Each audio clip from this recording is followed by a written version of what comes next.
Todo mundo acompanhou nos últimos dias a operação da Polícia Federal sobre a carne brasileira. Por causa do que foi encontrado nas fiscalizações, muitos países já deixaram de importar a carne aqui do Brasil. Mas como deve ficar a situação? Quem está aqui com a gente é o professor de Economia, Daniel Santos. Tudo bem, professor? Olá, boa tarde. Boa tarde, nossos telespectadores. Bom, a gente já tem uma informação publicada hoje, dizendo que tem uma perspectiva muito ruim de uma perda aí de, em média, US$ 1,5 bilhão por ano por conta dessa rejeição da carne. Isso é uma situação muito complicada no Brasil. Nós temos que entender que o Brasil ele mantém uma certa saúde econômica ainda em função do agronegócio. Eu tenho a felicidade de no Cesumar trabalhar com os cursos de agronegócio e de Comex, comércio exterior. E esses dias falamos a respeito de questões de riscos que envolvem a exportação. Isso foi na quarta-feira passada, não é? E nós falamos algumas questões que envolvem barreiras sanitárias, que envolvem tarifas, que impedem o acesso fácil do mercado internacional ao nosso produto.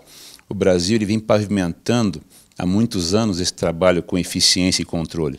Então, vamos imaginar assim que em um universo, né, de 4.000 empresas do segmento de alimentação que mexe com proteína animal, nós temos 21 que são casos de análise, de discussão na Polícia Federal. Isso não é representativo. Então, realmente, nós estamos amargando um prejuízo por uma questão de ordem e controle adequado dos processos, né? Isso realmente vai ser importante. A crise, o produto nosso não tem tanto problema assim, não é? Existem problemas, com certeza, mas são pontuais, não é? Isso se trata também, mas aqui o importante é pensar que em ordem de grandeza, o agronegócio brasileiro, especialmente a proteína animal, que nos dá tanto resultado, né? Isso vai sofrer um pouco, sim. E assim, a notícia caiu como uma bomba, porque, por exemplo, só a União Europeia são 28 países a menos exportando carnes, fora os outros países que já decidiram cortar, né? Exatamente, você tem a China, né, que é o maior parceiro nosso comercial.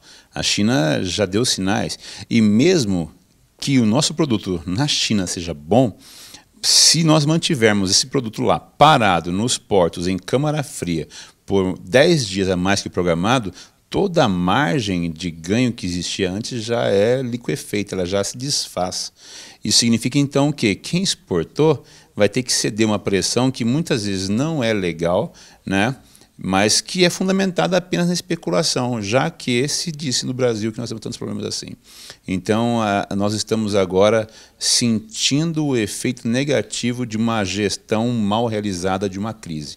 É uma crise, sim, porém isso vai ter reflexos que vão ser muito mais percebidos a médio e longo prazo.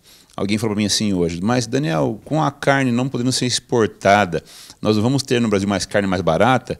No instante zero, sim, eventualmente. Porque neste momento, se a carne não sai, ela vai ser vendida aonde? Internamente, para alguns locais que aceitem.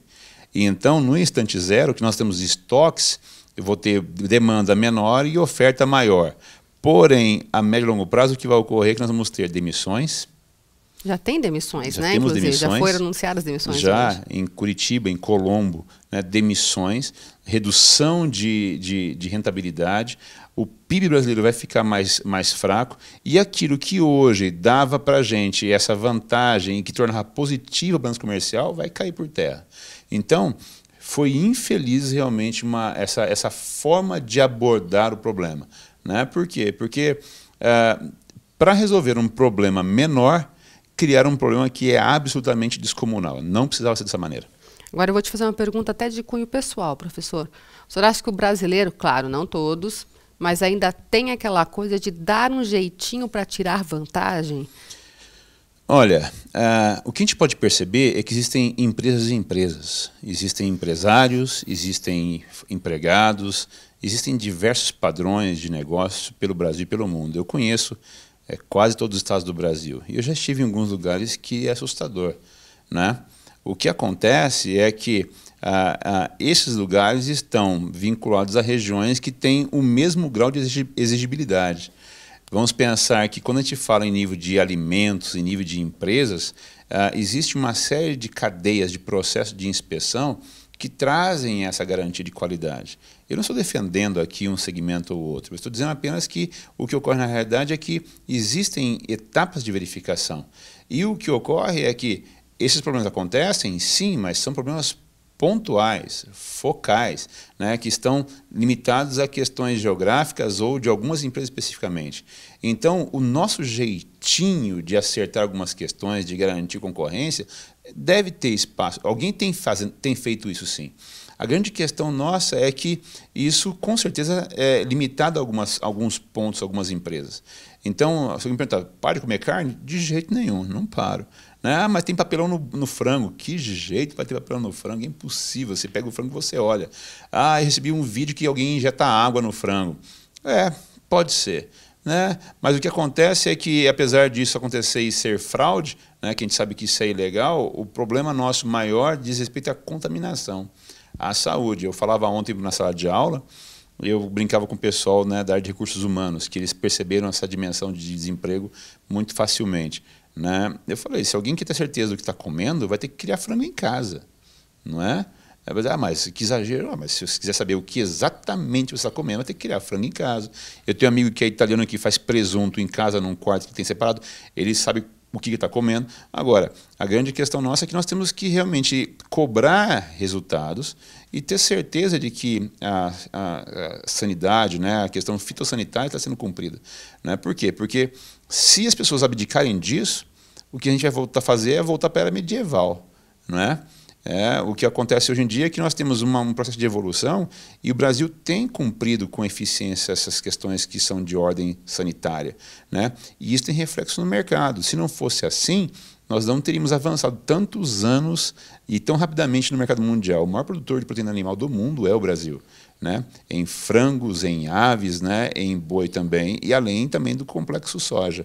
Mas é importante entender que nós somos mais eficientes do que está aparentando. A crise não é tão grande assim como estão dizendo. Para a gente fechar, o senhor acredita que dá para reverter essa situação? Vai gastar muito. Vai ter um esforço que vai importar, exigir muita demanda de atenção, de cuidado para tornar nosso produto assim acima de qualquer suspeita. Porque depois que você tem uma imagem maculada, para garantir que isso volte a ser o que era antes, né, o esforço é hercúleo. Né? Temos que garantir, temos que fazer muitas ações para reverter isso. O presidente levou um grupo de pessoas para uma churrascaria, isso é bonito, mas isso não garante nada, não resolve nada. Né? O acesso à informação, a qualidade, isso tudo vai exigir muito investimento. E investimento significa redução de margem no mercado que já é comoditizado, quer dizer, a margem já é pequena. Então nós estamos hoje num processo de gerenciamento em microgestão realmente, né? Com a ponta da linha, segurando com uma agulhazinha bem pequenininha para garantir que conseguimos tornar isso positivo novamente. E continuar comendo carne aqui no Brasil. Não tenha dúvida. Né? Eu não paro de comer carne porque já foi minha esposa assim, vou parar de comer carne. Eu falo, duvido, eu também duvido.